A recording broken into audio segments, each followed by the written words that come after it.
Hi friends, welcome to tunes of life. കുറച്ച് ദിവസമായി വീണ്ടും വീഡിയോയ്ക്ക് ഒരു ഗ്യാപ്പ് വന്നു. അപ്പോൾ എൻ്റെ ലോങ് വീഡിയോ എല്ലാം വളരെ ഗ്യാപ്പിലാണ് വരുന്നത്. അപ്പോൾ എല്ലാ ഫ്രണ്ട്സും ഫ്രീ ആകുന്ന ടൈമിൽ ഒന്ന് കാണാൻ ശ്രമിക്കണേ. കാണുമ്പോൾ ലൈക്കും അതുപോലെ തന്നെ സബ്സ്ക്രൈബും, ഇഷ്ടപ്പെട്ടാൽ ലൈക്കും സബ്സ്ക്രൈബും ഒക്കെ ചെയ്യാൻ മറന്നു പോകരുത്. നിങ്ങൾ തരുന്ന വിലയേറിയ സപ്പോർട്ട് കൊണ്ട് മാത്രമാണ് എന്നെപ്പോലുള്ള ഒരു ചെറിയ യൂട്യൂബർ ഇങ്ങനെ 2000 സബ്സ്ക്രൈബേഴ്സിലേക്ക് എത്തിയത്. അപ്പോൾ അതിനുവേണ്ടി വീണ്ടും ഞാൻ നിങ്ങൾ ഓരോരുത്തരോടും എൻ്റെ മനസ്സിലെ മുഴുവൻ സ്നേഹവും അറിയിക്കുകയാണ്. അപ്പോൾ വീണ്ടും നമുക്ക് വീഡിയോയിലേക്ക് പോകാം. ഗുരുവായൂർ ഏകാദശി കഴിഞ്ഞു. മോക്ഷദ ഏകാദശി 7 ജന്മങ്ങളിലെ പാപങ്ങളും നമ്മളെ വിട്ടകലാൻ പര്യാപ്തമാകുന്ന രീതിയിലുള്ള വ്രതാനുഷ്ഠാനങ്ങളും അതുപോലെ വ്രതകഥയും ഒക്കെയാണ് ഗുരുവായൂർ ഏകാദശിയുമായി ബന്ധപ്പെട്ടുള്ളത്. അന്നൊരു വീഡിയോ ചെയ്യണമെന്ന് വിചാരിച്ചു. പല കാരണങ്ങൾ കൊണ്ട് അത് മുടങ്ങിപ്പോയി. അപ്പോൾ കുഴപ്പമില്ല, വീണ്ടും ഭഗവാന്റെ കാര്യങ്ങൾ പറയാൻ നമുക്ക് വീണ്ടും അവസരങ്ങളുണ്ടാകും. ആ അവസരത്തിൽ ഞാൻ വീണ്ടും ഭഗവാന്റെ കഥകളുമായി വീണ്ടും വരുന്നതായിരിക്കും. അപ്പോൾ ഇപ്പോൾ പറയാൻ വരുന്ന കാര്യമെന്ന് പറയുന്നത് 2025 ഏകദേശം ഡിസംബർ മന്തിലെത്തി നിൽക്കുകയാണ്. അത് ഏകദേശം കഴിയാറായി എന്ന് തന്നെ പറയാം. ക്രിസ്മസ് എന്ന് പറയുമ്പോൾ തന്നെ നമ്മുടെ മനസ്സിൽ സന്തോഷത്തിൻ്റെയും അതുപോലെ തന്നെ സമാധാനത്തിൻ്റെയും പ്രത്യാശയുടെയും ഒക്കെ പ്രതീകമാണ് ക്രിസ്മസ് കൊണ്ട് നമ്മൾ ഉദ്ദേശിക്കുന്നത്.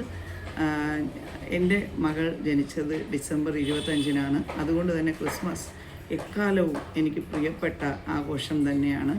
ഞാൻ പഠിച്ച സ്കൂളും ഒരു കോൺവെൻറ്റ് സ്കൂളായിരുന്നു എന്ന് ഇതിന് മുമ്പുള്ള വീഡിയോയിൽ ഞാൻ പറഞ്ഞിട്ടുണ്ട്. അപ്പോൾ ആ കാലഘട്ടങ്ങൾ മുതൽ തന്നെ എനിക്ക് ക്രിസ്മസിനോട് ഭയങ്കര ഒരു ഇഷ്ടമാണ്. കാരണം എന്താണെന്ന് അറിയില്ല, ജീസസ് ക്രൈസ്റ്റിൻ്റെ ബൈബിൾ നമ്മളൊന്ന് വായിച്ചു നോക്കുമ്പോൾ ആ യാതനകൾ, അദ്ദേഹം സഹിച്ച യാതനകൾ എന്തൊക്കെയാണെന്നുള്ളത് നമുക്ക് മനസ്സിലാവും, അല്ലേ? ഒരു മനുഷ്യ ജന്മമെടുത്ത് ഭൂമിയിലേക്ക് വരുന്ന ഓരോ വ്യക്തികളും ജീവിതത്തിൽ ഓരോ നിമിഷവും ഓരോ സംഘർഷങ്ങളിലൂടെയാണ് കടന്നു പോകുന്നത്. സന്തോഷത്തിൻ്റെയും അതുപോലെ സംഘർഷങ്ങളുടെയും പ്രത്യാശയുടെയും ഒക്കെ ഒരു ഉദാഹരണമാണ് നമുക്ക് ക്രിസ്മസ് കാണിച്ചു തരുന്നത്. ക്രിസ്മസിനെ കുറിച്ച് കൂടുതൽ ഞാൻ പറയേണ്ട കാര്യമൊന്നുമില്ല, ഓരോ ഫ്രണ്ട്സിനും അറിയാവുന്ന കാര്യം തന്നെയാണത് എന്നെനിക്ക് നന്നായിട്ടറിയാം. അപ്പോൾ ഞാൻ പറയാൻ വന്നത് ഈ 2025 എനിക്ക് എന്തൊക്കെയാണ് സമ്മാനിച്ചത് എന്നുള്ളത് വളരെ ചെറിയ വാക്കുകളിൽ ഞാൻ പറയാൻ ആഗ്രഹിക്കുന്നു.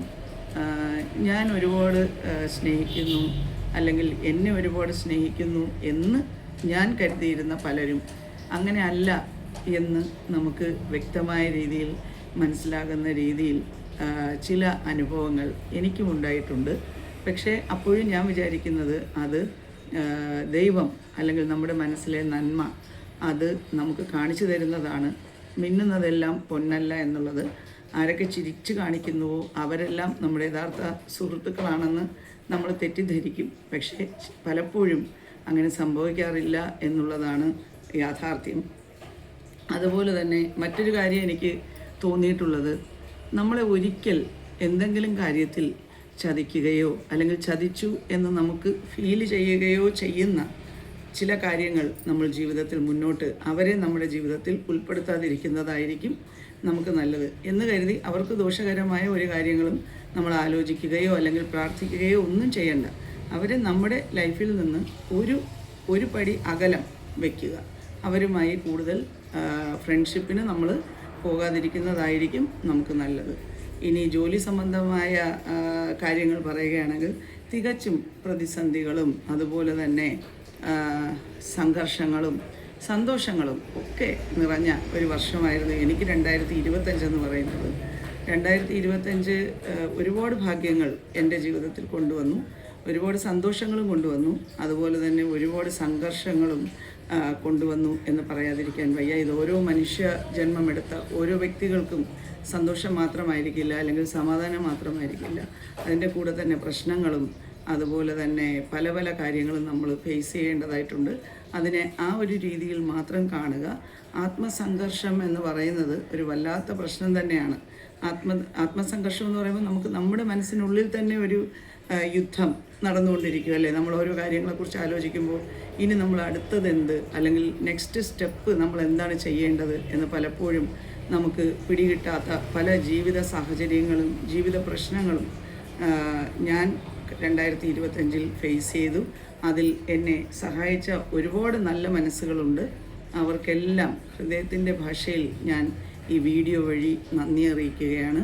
സഹായിച്ചില്ലെങ്കിൽ പോലും നല്ല വാക്കുകൾ പറഞ്ഞ് എനിക്ക് ആശ്വാസമേകിയ ഒരുപാട് നല്ല മനസ്സുകളുണ്ട്. അവർക്ക് ഞാൻ മാനസികമായി തന്നെ വളരെ സ്നേഹത്തോടെ നിറഞ്ഞ മനസ്സോടെ എൻ്റെ നന്ദിയും അതുപോലെ തന്നെ സ്നേഹവും അറിയിക്കുന്നു. അവരുടെ ജീവിതത്തിൽ എന്നും സമ്പൽ സമൃദ്ധി ഉണ്ടാവട്ടെ എന്നാഗ്രഹിക്കുന്നു. ചിലരൊക്കെ എന്നെ വാക്കുകൾ കൊണ്ടായിരിക്കും സഹായിച്ചത്, മറ്റു ചിലർ എന്നെ സാമ്പത്തികമായി ആയിരിക്കും സഹായിച്ചിട്ടുള്ളത്. മറ്റു ചിലർ എന്നെ ഒരു മോറൽ സപ്പോർട്ടായിരിക്കും എനിക്ക് തന്നിട്ടുണ്ടാവുക. മറ്റു ചിലർ ആകട്ടെ അറിവായിരിക്കും പകർന്നു തന്നിട്ടുണ്ടാവുക. അങ്ങനെ എനിക്ക് ശമ്പളം തന്ന സ്ഥാപനത്തിനും അതുപോലെ തന്നെ എന്നെ ആശ്രയിച്ച് വന്ന ഓരോ വ്യക്തികൾക്കും ഞാൻ ഈ അവസരത്തിൽ എന്നെ സഹായിച്ച ഓരോ വ്യക്തികൾക്കും അതുപോലെ തന്നെ ഇപ്പോൾ എന്നെ നിലനിർത്തിക്കൊണ്ടു പോകുന്ന എൻ്റെ ജോലി സ്ഥാപനം, അതായത് ഞാൻ ജോലി ചെയ്യുന്ന സ്ഥാപനത്തിനും ഒക്കെ എൻ്റെ ഹൃദയത്തിൻ്റെ ഭാഷയിൽ തന്നെ നന്ദി അറിയിക്കുന്നു. ഞാൻ അപ്പോഴും പറയുന്നു, നമ്മൾ ഓരോരുത്തരും ഓരോ പ്രതിസന്ധികൾ വരുമ്പോൾ തളർന്നു പോകാതെ മുന്നോട്ട് പോകാനുള്ള പ്രത്യാശ എന്ന് പറയുന്നത് നമ്മൾ മുമ്പെങ്ങോ മറന്നുപോയ ഒരു നന്മയായിരിക്കും അല്ലേ. നമ്മൾ ചെയ്തു പോകുന്ന ഒരു നന്മ, ആ നന്മയായിരിക്കും നമുക്ക് സഹായത്തിനായിട്ടെത്തുക. എല്ലാം അവസാനിച്ചു എന്ന് ഞാൻ പോലും കരുതിയ ചില നിമിഷം എൻ്റെ ജീവിതത്തിൽ 2025 അപ്പോൾ അങ്ങനെ വന്നപ്പോൾ അവസാന നിമിഷം ഭഗവാന്റെ കരസ്പർശം അല്ലെങ്കിൽ ഈ പ്രപഞ്ചശക്തിയുടെ കരസ്പർശം അത്ഭുതങ്ങൾ പ്രവർത്തിക്കും എന്ന് തന്നെ ഞാൻ വിശ്വസിക്കുന്നു. കാരണം നമ്മൾ അറിഞ്ഞുകൊണ്ട് ആർക്കും ഒരു ദോഷമോ അല്ലെങ്കിൽ ആർക്കെങ്കിലും എന്തെങ്കിലും വിഷമം വരണമെന്നോ ഒരാളെ മാനസികമായി ഉലയ്ക്കണമെന്നോ ഒരാളെ ചതിക്കണമെന്നോ നമ്മൾ വിചാരിക്കുന്നില്ല. അപ്പോൾ അങ്ങനെ വിചാരിക്കാത്തിടത്തോളം നമ്മളാൽ കഴിയുന്ന രീതിയിലുള്ള സഹായങ്ങൾ മാത്രമാണ് നമ്മൾ ജീവിതത്തിൽ മറ്റൊരാൾക്ക് ചെയ്യാൻ കഴിയുമെങ്കിൽ ചെയ്യുന്നത്. ചിലപ്പോൾ അതൊരു ചെറിയ സഹായമായിരിക്കാം, ഒരേ ഒരു നാക്കെടുക്ക പ്രാണിക്ക് നമ്മൾ കൊടുക്കുന്ന ഒരു ആഹാരമായിരിക്കാം. അത് ഞാൻ എല്ലാ മാസവും ചെയ്തു പോകുന്നതാണ്. ഞാൻ ഈ വീഡിയോ വഴി കാണിക്കാമെന്നൊരിക്കൽ പറഞ്ഞിരുന്നതാണ്, പക്ഷേ പല സാഹചര്യങ്ങൾ കൊണ്ട് ഞാനത് കാണിച്ചില്ല. ഇനി മറ്റൊരിക്കൽ അത് വീഡിയോ ആയി ചെയ്യണമെന്ന് എനിക്കുണ്ട്. നമ്മൾ ചെയ്യുന്ന ദാനധർമ്മങ്ങൾ മറ്റൊരാൾ അറിയരുത് എന്നാണ്. പക്ഷേ ഇവിടെ നമ്മൾ അറിയിക്കുന്നത്, നമ്മൾ ചെയ്യുന്നത് വഴി മറ്റാർക്കെങ്കിലും ഇതുപോലുള്ള മിണ്ടാപ്രാണികൾക്ക് ഒരു സഹായമാകാൻ അത് ഒരു ഇൻസ്പിറേഷൻ ആകുമെങ്കിൽ ആകട്ടെ എന്ന് വിചാരിച്ചുകൊണ്ടാണ് ഞാൻ പറയുന്നത്. മറ്റൊരിക്കൽ ആ വീഡിയോസ് ഞാൻ അപ്ലോഡ് ചെയ്യുന്നതായിരിക്കും. അപ്പോൾ എല്ലാ ഫ്രണ്ട്സും എന്ത് വിഷമങ്ങൾ വന്നാലും നമ്മുടെ മനസ്സിൻ്റെ നൈർമല്യം, നമ്മുടെ മനസ്സിൻ്റെ നന്മ ഉപേക്ഷിക്കാതിരിക്കുക. അത് നമ്മളെ എവിടെ വെച്ചായാലും നമ്മളോടൊപ്പം തന്നെ ഉണ്ടായിരിക്കും. ഒരു നിഴൽ പോലെ നമ്മൾ ചെയ്യുന്ന നന്മകൾ നമ്മളോടൊപ്പം നമ്മളറിയാതെ യാത്ര ചെയ്തുകൊണ്ടേയിരിക്കുന്നു. അപ്പോൾ നല്ലത് മാത്രം എല്ലാവർക്കും ആശംസിക്കുന്നു. സമ്പൽ സമൃദ്ധിയുടെ ഒരു വർഷം തന്നെയാകട്ടെ 2026 ഇപ്പോഴേ അഡ്വാൻസായി ഞാൻ പ്രാർത്ഥിക്കുകയും ആശംസിക്കുകയും ചെയ്യുകയാണ്. അപ്പോൾ എനിക്ക് നേരിട്ട ഓരോ പ്രതിസന്ധികളും ഞാൻ അടുത്ത കാൽവെപ്പായാണ് കണ്ടത്. അതിന് എനിക്ക് ധാരാളം മാനസികമായ വിഷമങ്ങൾ നേരിടേണ്ടി വന്നിട്ടുണ്ട്. പക്ഷേ അതൊക്കെ നമ്മുടെ മനസ്സിൻ്റെ ഒരു അല്ലെങ്കിൽ ദൈവം നമുക്ക് തരുന്ന ഒരു ശക്തി, അതുകൊണ്ട് നമ്മൾ മുന്നോട്ട് തന്നെ വരാൻ കഴിഞ്ഞു. അപ്പോൾ നിങ്ങൾ ഓരോരുത്തർക്കും അങ്ങനെ തന്നെ ആവട്ടെ. 2026 സമ്പൽ സമൃദ്ധിയുടെ ഒരു വർഷമായി മാറട്ടെ എന്ന് പ്രാർത്ഥിച്ചുകൊണ്ട് വീണ്ടും കാണാം കേട്ടോ. ഇതിനു മുമ്പ് നമ്മൾ പറഞ്ഞിട്ടുള്ളതാണ്, ഒരു വർഷകാലത്തിനപ്പുറം ഒരു വസന്തകാലം തീർച്ചയായും എല്ലാവരുടെ ജീവിതത്തിലും ഉണ്ടാകും എന്ന് യൂറോപ്യൻ കവിയായ ഷെല്ലി തൻ്റെ കവിതയിൽ പറഞ്ഞിട്ടുണ്ട്. If winter comes can spring B far behind എന്ന് അദ്ദേഹം തന്നെ പറഞ്ഞിട്ടുണ്ട്. ഈ കവിതയുടെ വരികളെ അനുസ്മരിച്ചുകൊണ്ട് തന്നെ ഞാൻ എൻ്റെ ഇന്നത്തെ വ്ളോഗ് ഇവിടെ നിർത്തുകയാണ്. ഓരോരുത്തർക്കും സന്തോഷവും സമാധാനവും സമ്പൽ സമൃദ്ധിയും അത് ആയുരാരോഗ്യ സൗഖ്യമുള്ള ഒരു വർഷമാകട്ടെ 2026 വീണ്ടും ആശംസിക്കുന്നു. Okay friends, take care, love you all.